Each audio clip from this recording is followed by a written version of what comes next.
আজকে আমরা এই ভিডিওতে পেনাল কোড 1860 আমরা শিখবো যে রবারি এবং দস্যুতা এবং ডাকাতি এই দুইটার মধ্যে পার্থক্য, অর্থাৎ রবারিটা কি এবং ডাকাতিটা কি সেই বিষয় সম্পর্কে আজকে আমরা একটু জানবো। চলুন শুরু করা যাক। সেটা হচ্ছে সেকশন 390-তে বলা আছে যে রবারি অর্থাৎ ডাকাতি, অর্থাৎ বলা আছে যে ক্ষেত্রে চুরি দস্যুতা বলে বিবেচিত হবে।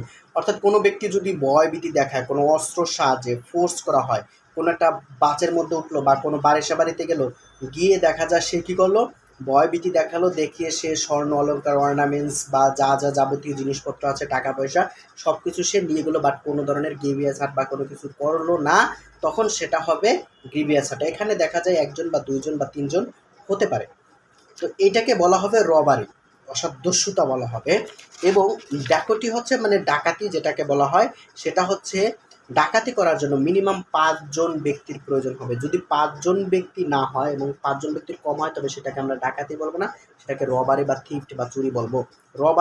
রবারি আমরা বলতে পারি। সেটা হচ্ছে এভাবে যদি ফোর্স করে নিয়ে যায়, এবং মিনিমাম যেটা ধরে রাখেন সেটা হচ্ছে ডাকাতি হচ্ছে যদি 5 জন ব্যক্তি হয় এবং তার একাধিক মিনিমাম ডাকাতি করতে হলে 5 জন ব্যক্তির প্রয়োজন হবে, তার বেশিও হতে পারে। তো এই ক্ষেত্রে দেখা যায় সেটাকে আমরা বলবো এই ড্যাকোইটি।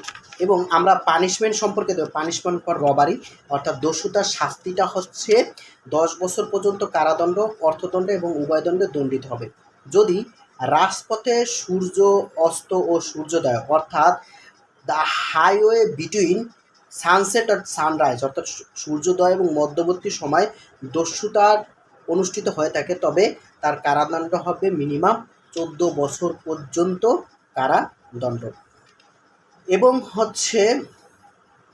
যদি অ্যাটেম্প টু কমিট রবারি অর্থাৎ দস্যুতা অনুষ্ঠানের উদ্যোগ নেয়, অর্থাৎ চুরি করা বা দস্যুতা করার যদি উদ্যোগ নেয়, তবে সেই ব্যক্তি মিনিমাম 7 বছর পর্যন্ত কারাদণ্ডে দণ্ডিত হবে। এবং পানিশমেন্ট ফর ড্যাকুইটির বিষয়টা হচ্ছে ডাকাতির শাস্তি। ডাকাতির শাস্তিটা হচ্ছে যাবজ্জীবন কারাদণ্ড, সশ্রম কারাদণ্ড, যার মেয়াদ 10 বছর পর্যন্ত হতে পারে, দণ্ডিত হবে, অথবা অর্থদণ্ড দণ্ডিত হতে পারে।